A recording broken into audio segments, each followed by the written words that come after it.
In this tutorial, we'll take a look at the company module in JobPro. So the company module will appear in the menu that appears on every data entry and list screen and also on the home screen. Also, you have the ability to view the quick view section for the company module on the home screen, where once you've set up all your different companies and suppliers, customers that you deal with, you can click in here and it's a quick way to get to any company, like a customer for example, where you can filter out by the name or the type, and then you click on that company to view it. So let's, for example, we'll click on this company here and it'll bring us into the companies module. So depending on the type of company that you're looking at, if it's a customer or supplier, you can flag those here. And if it's a supplier here, then some of the tabs down here will be specific to a supplier, like purchase orders instead of sales orders, shipping in instead of shipping out, and so on. So this example record here we're looking at, we've put in the company details, we can specify the type, their contact details as well, the default address for this company. We can see any communications relating to this company or the contacts for this company over here. And the default tab is your contacts tab, where you can add as many contacts for this company as you like. Now all the contacts exist as individual records in the contacts module.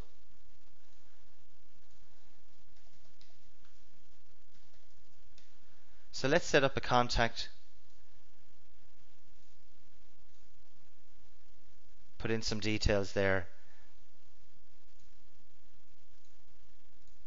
And we can view the contact from this screen as well. And that'll actually bring us to the full contact screen within the contacts module, where you can add more information relating to this individual that's linked to the company. It'll show the company they're linked to, where you can click on this label to bring you straight to that company record. You can also see the default address which comes from the company record, but you can also add separate addresses for this individual. So let's go back into the company screen. The next tab that we're looking at is the addresses tab. So as a default, you can just type in and put in an address for this company, and that auto adds that address into the addresses tab here, where you'll have your first address being the default. Now you can add additional addresses or sites for a company. It could be a customer, for example. You can put in different names for the addresses. You can change which the default address is. And you can also then assign different addresses to different contacts for that company. So if you're dealing with, say, a customer that's got multiple stores, for example, and potentially you're always invoicing the main location or the head office, but you also could be selling goods or shipping items or doing services relating to other stores or offices for that customer. So this system covers all those areas. We can view an address as well, and on this screen we can then link into Google Maps if there's a valid address on the record. So let's, for example, just go into another record where we've got a proper address. Click on the arrow, then we can see Google Maps from here. And we could also click on browser and it'll open this map in your browser in Google Maps.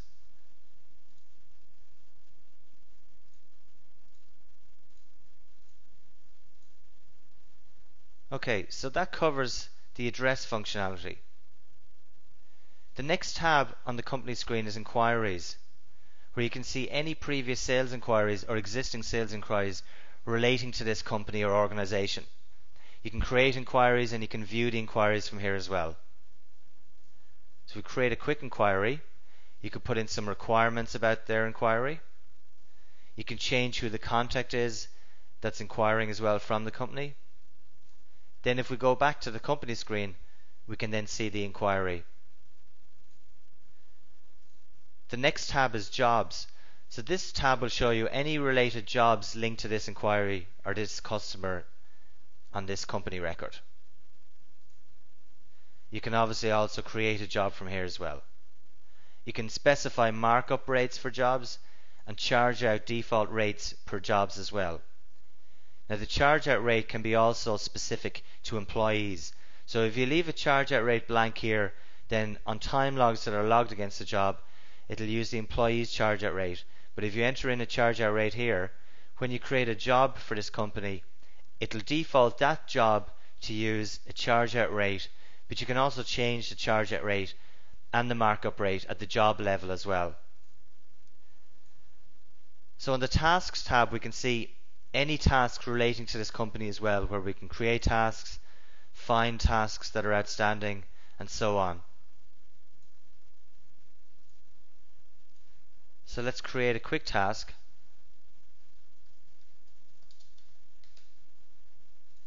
Set a start date to today and a start time and a finish time. You can put in some details, link it to multiple contacts, set up some alerts or reminders, and then we can go back to the company record by clicking this link.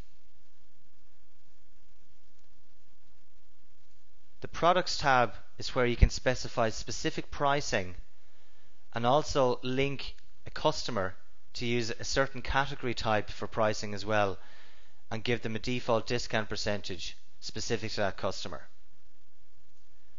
So let's click on the list screen and we'll find a sample record in here that has some data, and in here we can see that we've set up for a specific product for this customer specific pricing in relation to this item.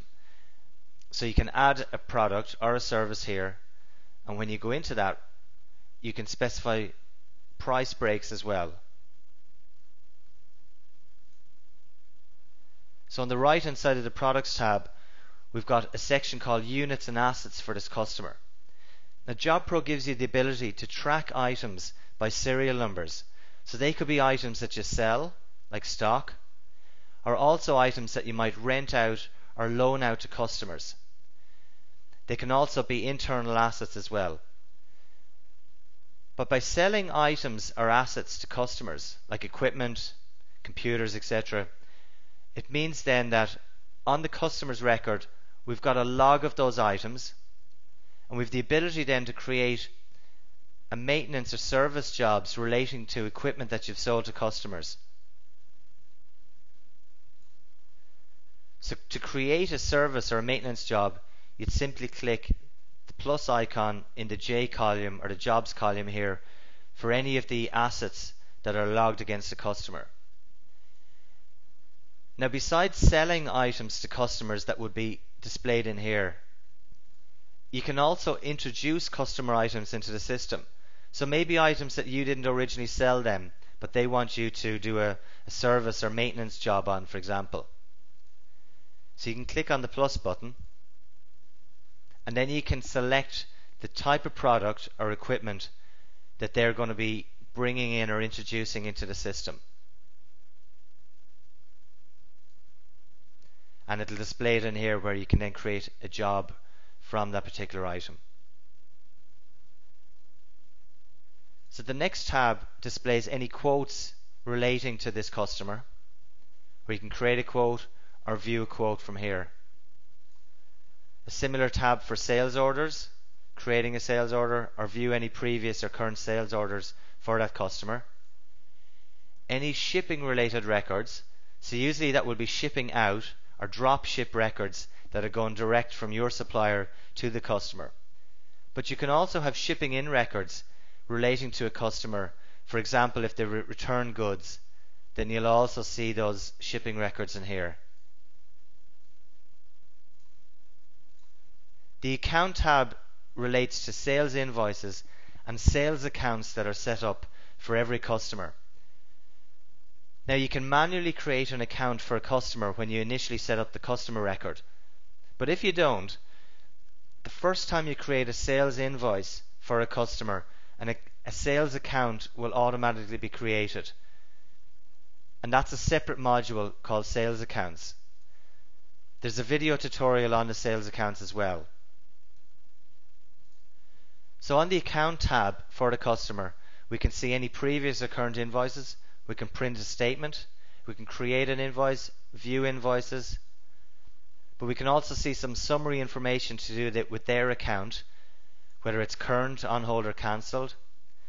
If they have an account balance, we can put in their credit limit, payment terms, default tax and nominal codes, and put in a tax number if relevant for the company, or a VAT number for companies in Europe and other areas, and GST for companies in Australia and New Zealand.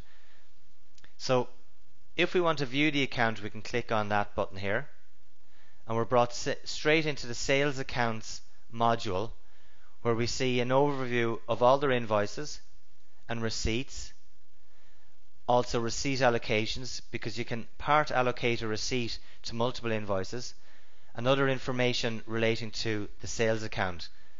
Now all this is covered in a separate video tutorial. So let's just go back into the company record.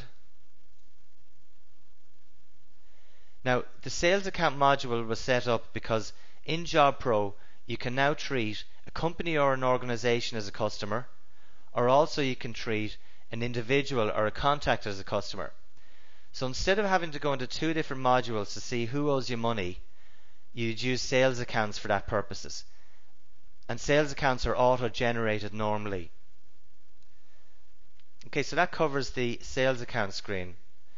The Documents tab, which is something that you'll have in most modules, is where you can add documents or link documents to, in this case, a customer screen, but it could be to a supplier, any type of company when you're in the companies module. Now when you add a document to a record, it gives you the option to specify, do you want to link an existing document to this record or a new document? So if we select existing, this gives us a list of any other documents that are already in the system. Now those documents could be linked to anything. They could be linked to a job, to customer records. They could be linked as attachments to outgoing emails, for example. So you can filter out by different documents that are within the system already in here. Alternatively, when you're attaching or adding a document to a record, you click on the New button, and then you can select from the dialog box what document that might be on your desktop, for example, that you want to link to this company screen. And by doing so, it'll store that document on your server if you're hosting JobPro on your server, or if you're just using JobPro in a single user environment, it'll store it in the Files or Documents folder within the JobPro folder. So let's select Existing here, and we'll just link to an existing PDF that's in the system.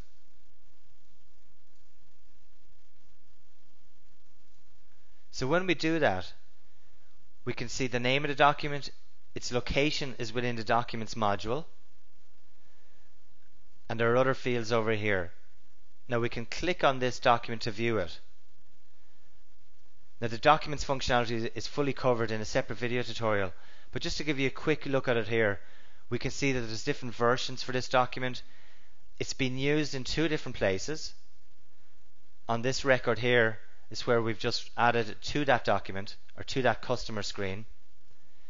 And on the Documents screen itself, if it's a PDF, we can actually interact with the PDF within the Documents module, like searching within the PDF, setting the percentage to view it, and we can also click a full screen here so we can view the PDF.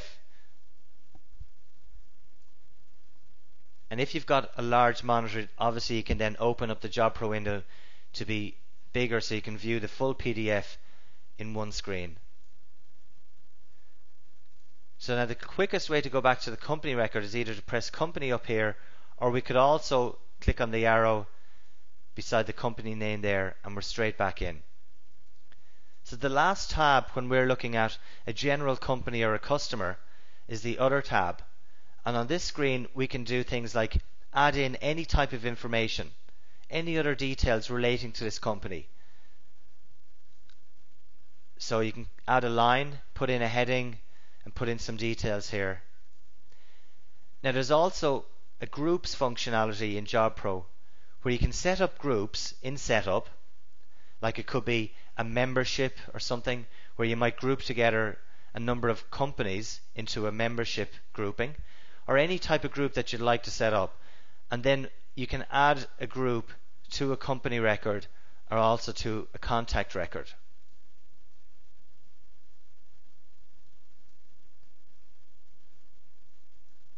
So we've put in a couple of examples here. Then on the right hand side we've got a profile section where we can say the type of company, category, the rating, number of staff, and also phone related. We can include this company or customer with speed dial information and include it in the phone book, which you can also print out or save a PDF of the phone book. Now every module also has custom fields where in setup you can specify that for every record you create, in this case in the company module, what you'd like to call the custom field labels, so you can put in your own information then in those fields. Now let's have a look at a supplier screen within the company module. So we click on list and we'll have a search on any supplier in here. We'll just click on this one. Now a lot of the tabs are very similar to if you were looking at a company or a customer record. So we don't need to go over some of these tabs because the functionality is the same. But for example, on the products tab for a supplier, we can see any products coming from the products module that's linked to the supplier, and if they are the current or the default supplier for those products as well, because you can specify in the products module multiple suppliers that might supply products or services to you, and they'll appear in here. You can also specify in this tab what the supplier also supplies, so just keywords that you might want to search on. So if you then want to find a supplier that supplies certain products or services, you can do a search on these drop down fields here. The next tab when we're looking at the supplier screen is RFQ, or request for quotes. Now requests for quotes are generated from the quotes module, where for a specific line item you can create an RFQ to a supplier or to multiple suppliers, and they'll then submit back their pricing for that product or service, and you can then create a purchase order from the RFQ, for example. So any RFQs that are linked to a specific supplier like we're looking at here will appear in this screen. You can also then view an RFQ from here, and you can see then what quote that it's linked to. So let's go back and return to the supplier screen. Then the orders tab is specific to purchase orders for this supplier, where you can create POs and view POs. The shipping tab is primarily to do with incoming shipping, but also you can have drop shipping and outgoing shipping here. Usually an outgoing shipping is going to be returned to your supplier, so you can create shipping records from here. But usually shipping records are generated either from purchase orders automatically for incoming shipping, or else from maybe purchase orders doing returns to suppliers, or doing drop ships direct to your customers. Now another feature in JobPro is where you can specify a carrier. So any company that is a carrier that ships to your customers, in setup you can specify if they've got an online service where you can put in a URL in setup for those carriers that will interact in the shipping module with their online service. You can do that in JobPro. So let's have a really quick look at that. So we'll go into setup and we click on lists and menus, and if we scroll down to shipping carrier tracking options, we select that item. Now over on the right hand side we can set up as many carriers as you like with just a name, a basic name, and then you'll paste in their tracking web URL. So that's something you'd get from your supplier or your carrier. Here we've got some samples of the well-known carriers. Now if we go back then, for each carrier that you set up with their tracking URL and setup, we'll also want to set them as a supplier in the company's module. So for example, let's click on list, and here's a record for UPS. So on the UPS record, we've set them as a carrier, and then we link them to their UPS URL that we've put in setup. So we can see here on the left hand side some shipping related records to this carrier. So in this case, this is not necessarily the supplier that you're purchasing the goods of, but it's the carrier itself. Now a supplier can also be a carrier as well, but for this example, let's just have a look at one of the shipping records that's already created. And this is a shipping out record, and we can see that it's to a specific customer, that UPS is the carrier. And if we look then at the tracking tab for the shipping out record, on the web tracker screen we can interact with their online system using the tracking number. Now this isn't actually a valid tracking number, so it's not going to show you any meaningful data on the UPS website, but it'll give you an idea anyway. We can also click on the view full screen icon here, and if we've got a larger monitor, we can extend the size of the window and view the full screen and interact with the UPS system here. Okay, so let's go back to the carrier in companies, which we can do by clicking on this link. That covers the shipping related tab on the supplier screen. So the account tab for suppliers is where you're going to see any related purchase invoices, usually linked to purchase orders for the supplier, and also where you can specify and set up credit limits, see what you currently owe that supplier, payment terms, and set up a default tax code and nominal code as well for that supplier, which then they will get automatically used on transactions like purchase orders relating to the supplier. So the next tab is the Documents tab, which we've already covered, looking at a record for a customer. And then on the other tab, it's also identical as well. So the Company and Contacts module are very much linked up, where you'll have contacts linked to a company, or you could have generated a contact at the contact level and then link it to an existing company here by clicking on that button. But also customers can exist in the Company module or the Contacts module. So on the Options tab in Companies, there's various options like searching on active customers, active suppliers, various other find options there.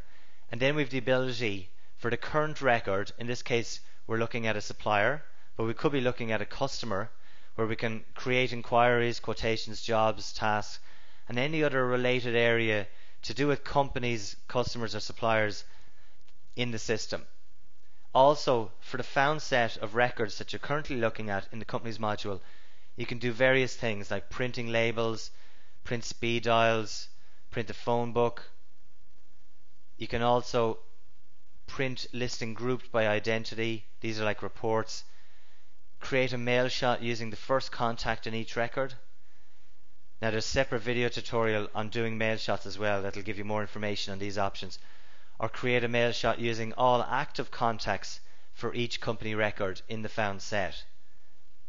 You can also view related active individuals for the found set of company records as well. So that's very useful if you want to go to a list of all the contacts for the found set of companies that you're currently looking at, and then maybe do a mail shot from there for that list of contacts.